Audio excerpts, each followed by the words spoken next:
Hey, welcome to another episode of Dave's Imaginations. Today, we're going to take on a solo RPG game. I purchased off of DM's Guild and rolled up a character, and we're going to give it a try. Stay with me.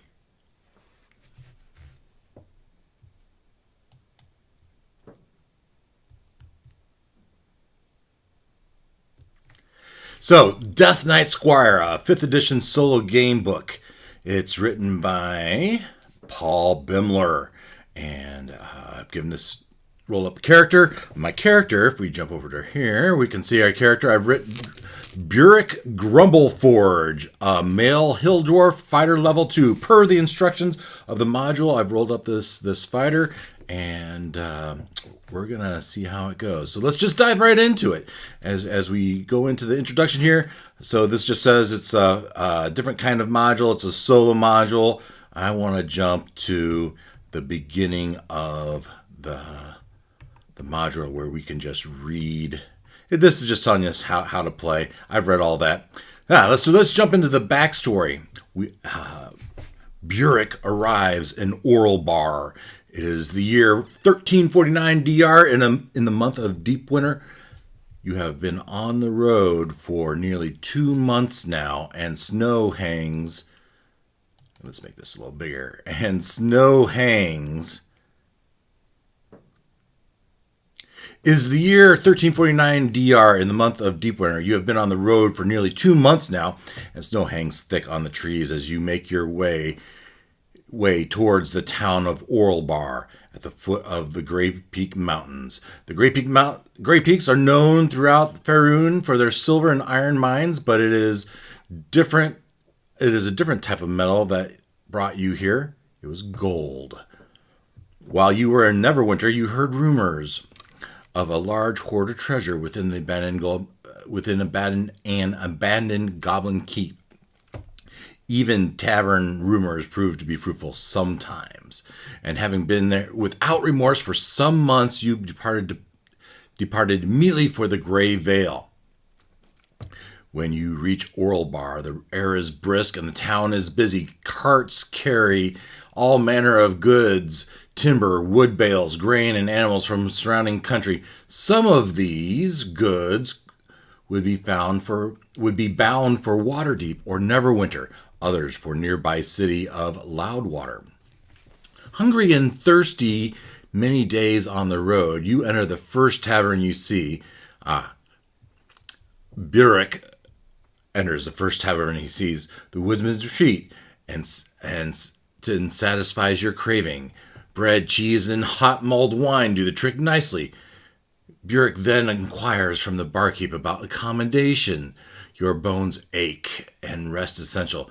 The mountain can wait 1 or 2 days while Burrek rests and replenishes his supplies in town. The barkeep tells Burrek that a very respectable inn, the Silver Flask, is just nearby.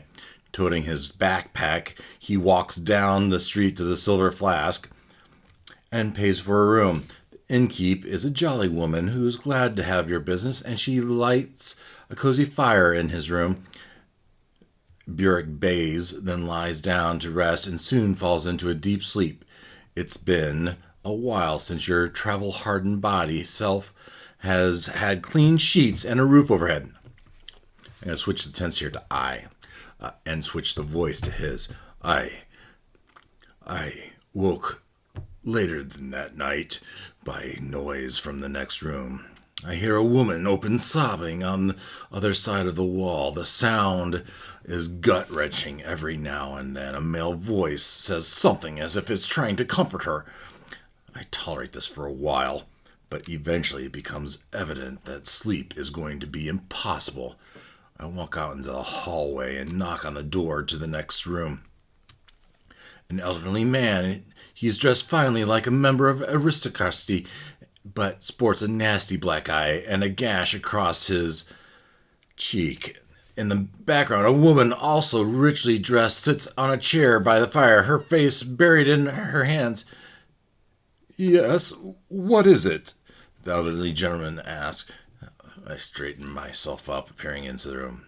"I was wondering what all the noise was about. You say I could hear crying from the next door. I was wondering, you say gruffly, if it's anything I can help with, perhaps then we can all get some rest. At this, the woman looks up and sees me. I probably look a fright. After all, weeks on the road, ungroomed, hair disheveled, travel-worn clothes. But I've had a bath, so at least I don't smell bad. However, my type has an air about it sometimes. You've seen a fight or two, and I know how to handle myself in most situations. I know.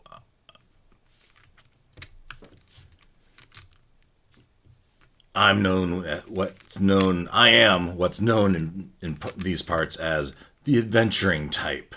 Such types generally know how to get things done, things that others might shy away from.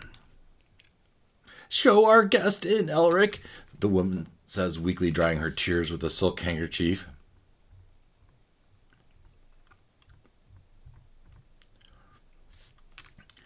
I'm shown to a chair. For some reason, this old couple, who introduces themselves as Lord and Lady Brewmont, welcome my presence, if only as a distraction from the grief they seem consumed by. We arrived late last night. Elric is so busy these days, so we thought we would bring ourselves out of Orlebar for a little holiday. Our son, he's so fond of the mountains, loves all the stories. Well, he's our grandson, really, the son of our daughter who died some years ago. He is all we have left of her. We call him our son. She begins to sob. He picks up thread. Yes, long story short, my friend, we were accosted on the highway. We were passing along a lonely stretch of road when he appeared from nowhere. A knight towering brute of a man, all clad in armor. He points to his face. He did this to me, knocked me out cold, and then he grabbed our boy, threw him on a horse, and bolted without a word. I say, mulling over this information. Do you seem familiar, this knight? He shakes his head. I know what you're thinking. Wealthy aristocrat on holiday from Loudwater. Someone must have known we were coming out here and seized the opportunity. It's true, I am what you would call a public figure. It is well known in Loudwater, at least, that I am wealthy. But no, this night was something else. We did see his face. It was hidden by a great metal visor. A towering warrior. He was a hulk of a man. She speaks up again. And he has kidnapped our poor little Darek. Abducted him, just ripped him out of our grasps. What did you do then? I ask. We came straight to Orlebar, the lady says. We went to the captain of the guard, but he a thoroughly incompetent fool, the Lord says. Said the knight was a ghost, that he'd chosen Darek as his squire, and that there is nothing we could do about it. Said Darek wasn't the first, called him the Death Knight. You can imagine what a comfort that was to us. They say the knight lives in the woods nearby. Weathercote Wood, isn't it, dear? The old man grits his teeth, staring into the fire, and punches his palm. Ghost my arse, snarls the gritty. That knight looked real enough to me. He's a lunatic. Nothing more, a lunatic who kidnaps young boys. And when I find that blackguard, by gods, he will pay. I can't help but thinking that Lord Brewmont is a bit out of his depth here. I don't doubt his resolve, but he looks as though he's seen days of conquest, his days of conquest are well behind him. I feel this for this poor old man, this poor old couple. While not usually associating with a wealthy, I do know that I have something to offer them, and I've never been one to shy away from good adventure, especially when the chance of a reward is on the table. I can find your boy, I hear myself saying. The woman looks up and new hope begins to shine in her eyes. Oh, gods, we'll give you anything. The old man is a little bit more practical, I'm afraid. If I were a few decades younger, I'd be out there myself. I saw action in the Battle of Tanglefork when we freed the Vale from the Renshaw rule. I nod appreciatively. That battle happened 30 years ago and was said to be fierce. I'm not surprised. Darek Brewmont definitely carries himself like an old veteran. I can't put my sword forward anymore, but I can't afford offer you gold, my friend. 2,000 pieces of it, to be exact.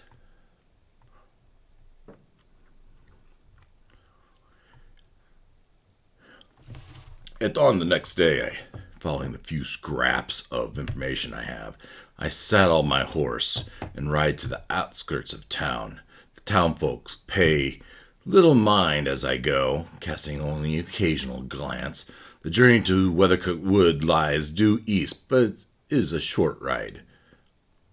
The captain of the guard tells you that the Death Knight has always been seen in a small patch of woods that juts out from the western side of the Weathercote, like a wart on a giant nose. By midday, I reach a sign that tells me that I have another 15 miles to go. I should make it there by nightfall. Not far past the sign is a small inn and a tavern. An old man sits on the chair, afternoon sun, and raises a tankard of ale as I pass. Last drink for Miles, the old man calls to me. Come, I'll buy you an ale. And here's the first part of the Choose Your Own Adventure. Do I accept the old man's invitation and go to Entry Brewski, or do I keep going? I think I want a brewski. So let's go get a brewski. I tie my horse up in the tavern porch and join the old man, who directs a young boy to bring a tankard of ale. The boy also brings a bowl of stew for me to eat. What brings you this way? The old man asks me evenly. I decide to tell him about my quest. I find myself telling the old man all about the quest to find the mysterious knight and return Darek Brewmont to his grandparents. The old man nods solemnly. Oh yeah, the Death Knight, he says quietly and leans forward in his chair. Local legend, they say, but What? I ask. He straightens up and looks me straight in the eye. It's no legend, he says firmly. I was a boy when they hung him from the red tree in the Weathercote Wood. The old man goes on to tell the story. The old man who would become Death Knight was once a good man who came from a village in the far south after his wife died from the pox. He left his village, taking his only son with him as his squire, eager to teach him the ways of righteousness, the ways of the righteous warrior. But a large band of brigands ambushed them on the road, shot the knight with a poisoned dart, and kidnapped his son. They left a note pinned to the ground with a dagger, demanding the knight plunder the treasure in Orbar and deliver the gold to them. The knight did so, almost dying in the process, but the town guard pursued him from town. When the kidnappers saw the knight coming with authorities close behind, they killed the poor boy and fled. Upon finding his son's body, the knight swore vengeance on the bandits and vowed to pursue them until the ends of the world. Unwilling to be taken by the town guard, the knight threw his weapon to resist the arrest. The ensuing fight was bloody, but the knight slew all who came against him. When the fight was over, the knight pursued the bandits deeper into the woods, but lost their tracks in the undergrowth. His rage deepened until the bloodlust and madness possessed him entirely. Driven insane at the thought of his son's killers escaping unpunished, none would cross his path and live until the bandits had been brought to justice at the tip of his blade. Eventually, more soldiers had to come from Loudwater to capture this insane knight. When they finally did, the old man, they hung him in Weathercote wood from a red tree. Old man looks down. But his unfulfilled quest to find his son's killers brought him back as undead. The Death Knight, they call him now. And since then, every year or so, a boy goes missing. He's looking for a squire, someone to help him on his quest. I take a moment to digest information and then find my horse and I get on my way. Now we go to keep going. It's late when I finally reach the Weathercote Wood, some 55 miles east of Orlebar. On the wood's edge, I camp and let my horse run free. I won't be needing him for a while. Weathercote Wood is thick, the foliage dense, towering walls of green, and in there somewhere, if the information I have is to be trusted, is the boy, Darek Brewmont. I settle down in my bedroll, embers of my fire keeping me warm well into the night. After a fool's day riding, it doesn't take long for me to fall asleep. The sound of a nearby river lulls me to sleep quite quickly. I wake just before dawn, fully rested. Still dark, but a noise instantly puts me on my guard. From somewhere nearby comes a wet, slavering sound. Quietly, I pick up my weapon. My battle axe, my great axe, Bonnie, and move forward as stealthily as I can. When some 100 feet or so away, when I'm some 100 feet away or so, whatever is lurking catches my scent, and I can hear it running quickly away. Only dim starlight shows detail, and all I can see is a darkened shape moving through the night towards the woods. I don't have a ranged weapon, so I can't go to shoot after. I need to go on to Dead Nelly.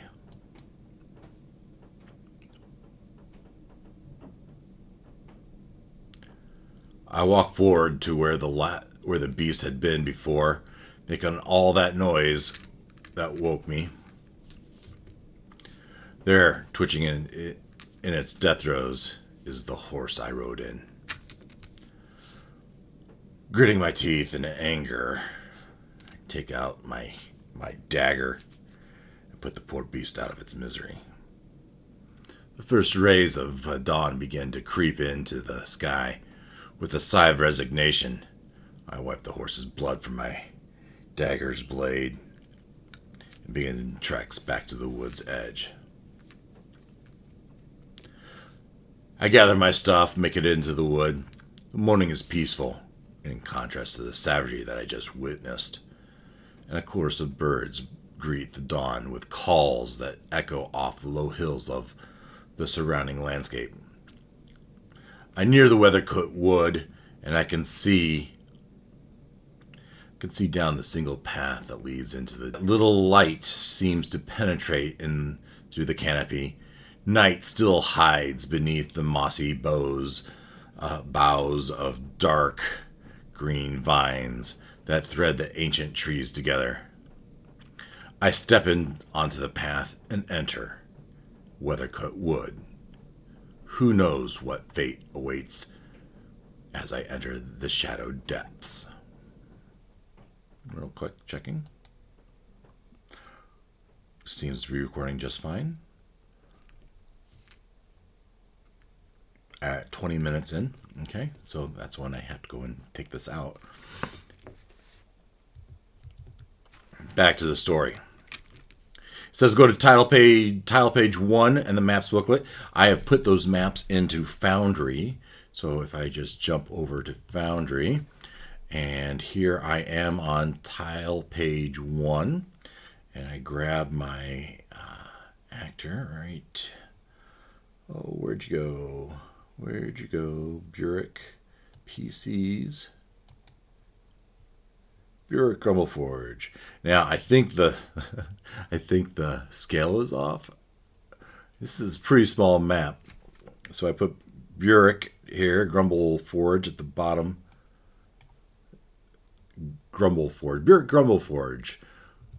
And now it's go to tile page booklet and click this link. And it takes me here. It says, find tile page 1, move your token onto a box. The trees themselves are watching my progress.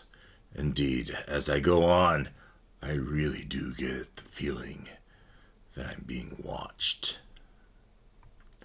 I try to be as stealthy as I can, and we make our first check of the evening. As I'm with my chainmail on, I be as stealthy as I can. Let's see. With disadvantage. 11 plus nothing. Well, plus 1 actually as I check my character sheet. Dexter is a 12. DC 12 meets it, beats it, right?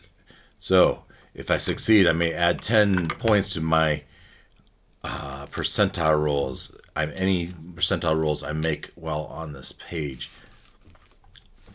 It says I can check for traps unless returning here. Now I need to roll perception check. Perception has no detractor, so I roll with a normal roll. 19, I fail. Check success. So I simply click on the check success. I search carefully around, but see nothing to indicate any traps are set here.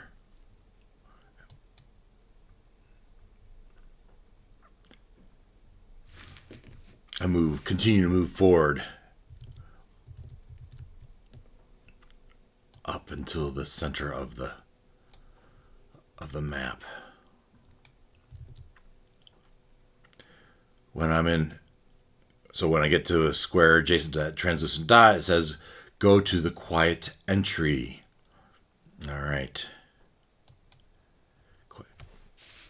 I pause for a second, thinking I heard something, but no. It was just some bird flapping out of cover. I watch it rise into the canopy, and then I look around at the 3 paths that lead off from here. Oh. And I move to the right. Mom said always choose the right path, and I will. I choose the right path. And then starting map you move to. All right, so let's go to tile page 2. And here I am, tile page 2. All right.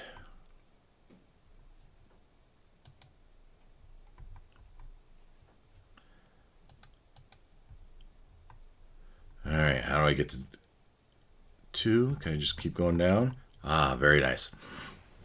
The track bends to the southeast, and I follow it. All light from the forest entrance now disappearing. Hides in here. Only the faintest light seeps in through the canopy. Ahead, I see something. White and wispy, spanning the paths.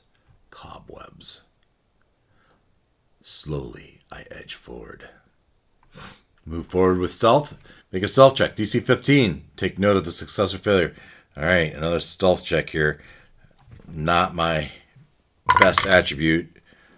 A natural 20, a natural 1. I take the natural 1.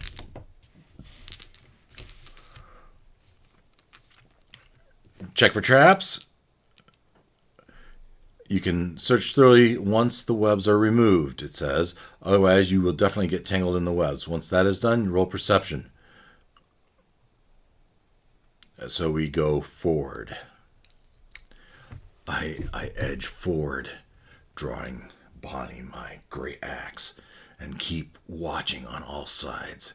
After all, where there's webs. Click, click. The torch lights on fire, and I try to flame the web.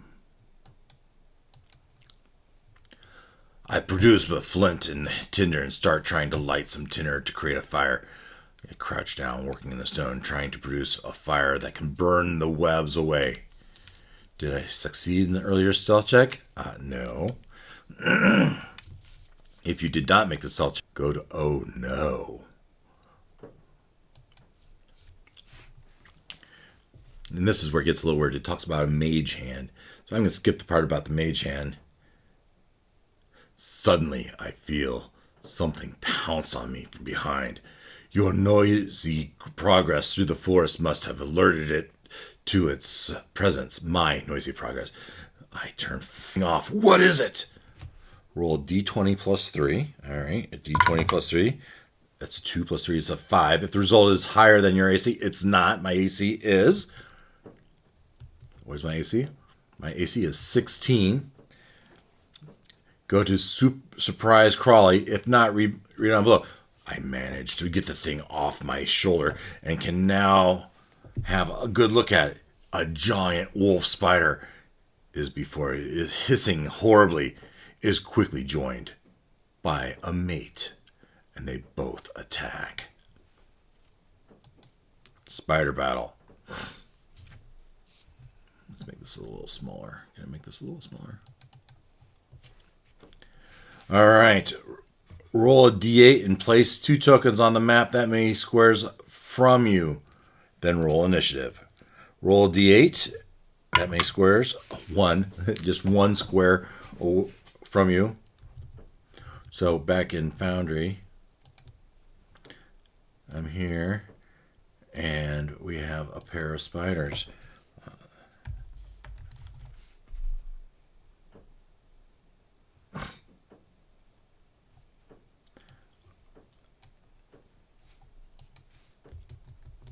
We have a pair of spiders.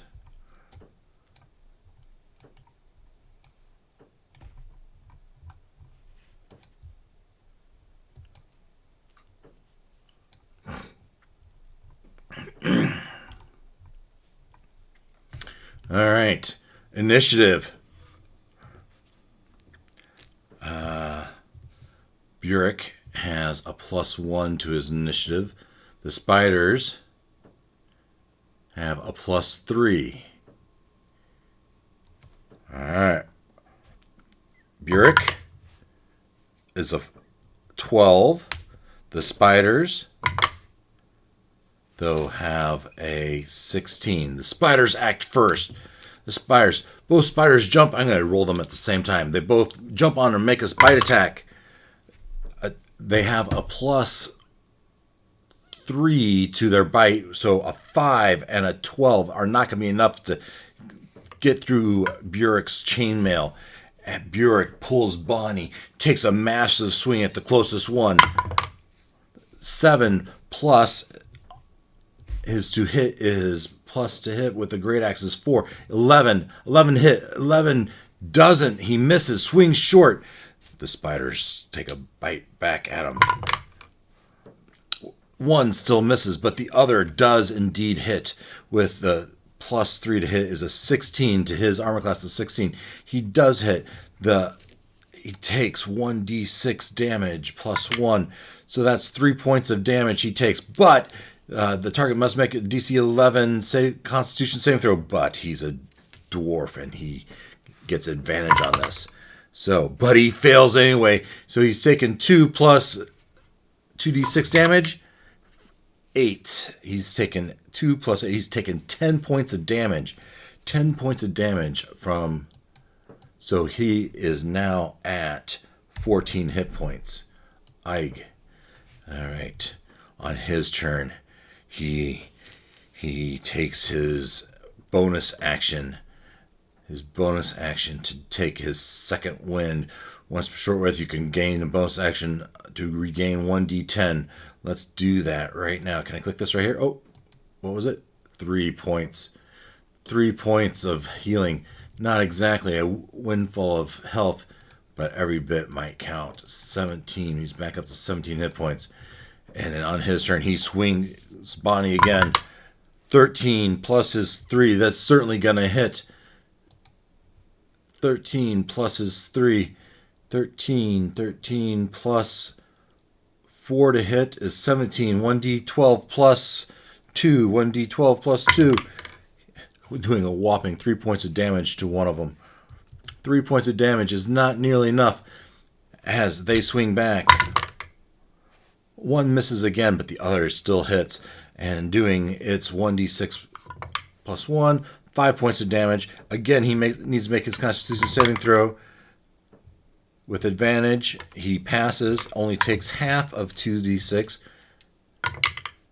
So 3 plus, 2? Is 5 points of damage that time. He's back down to 12. Back down to 12. And it's his turn to swing back. He again hurls Bonnie, the closest one, hits it. Can he do better this time? His 12 plus 2. Oh, that's going to be cocked, right? Cocked? It's probably a 7. No, it rolls to a 9. All right, 2 plus 11. 11 takes one of them out.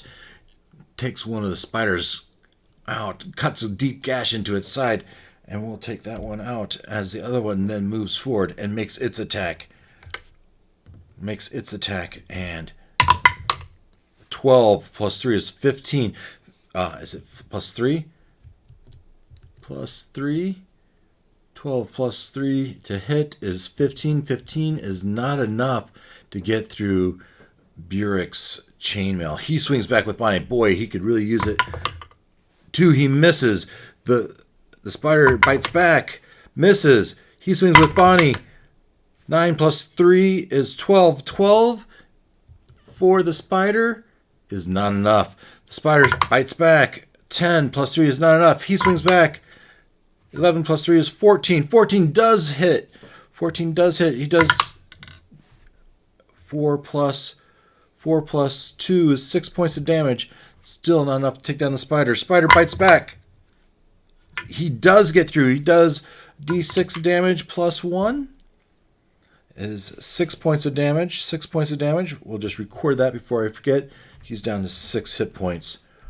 6 hit points, and now Burrek makes his Constitution saving throw. 11 plus 5 is going to be enough to get over the Constitution 11, DC 11 saving throw. And now it's his turn again. I must kill this thing. 16. 9 plus 2 plus is 11 points of damage, and finally takes down that last spider.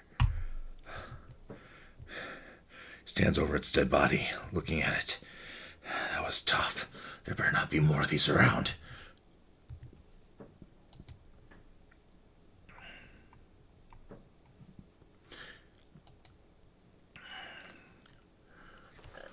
I 100 XP. I take a moment to catch my breath, recovering from the battle with the spiders.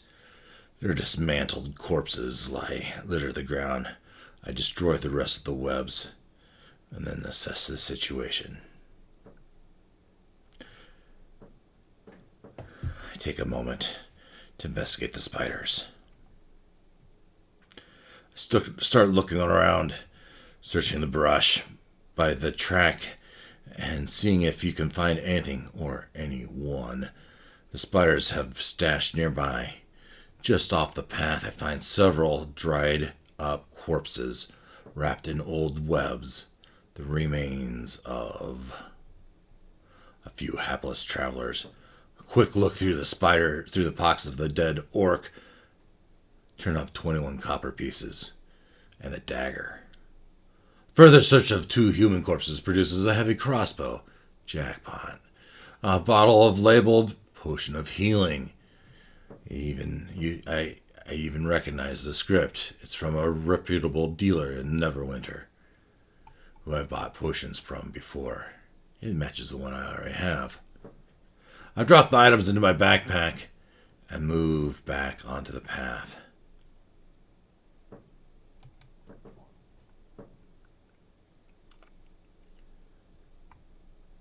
Moving with stealth, I can make a stealth check for whatever that's worth.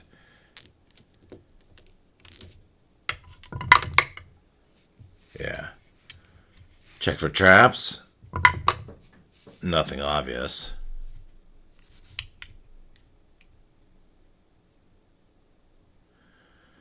When I've finished, I move on. There's no right path this time. It's just forward we go.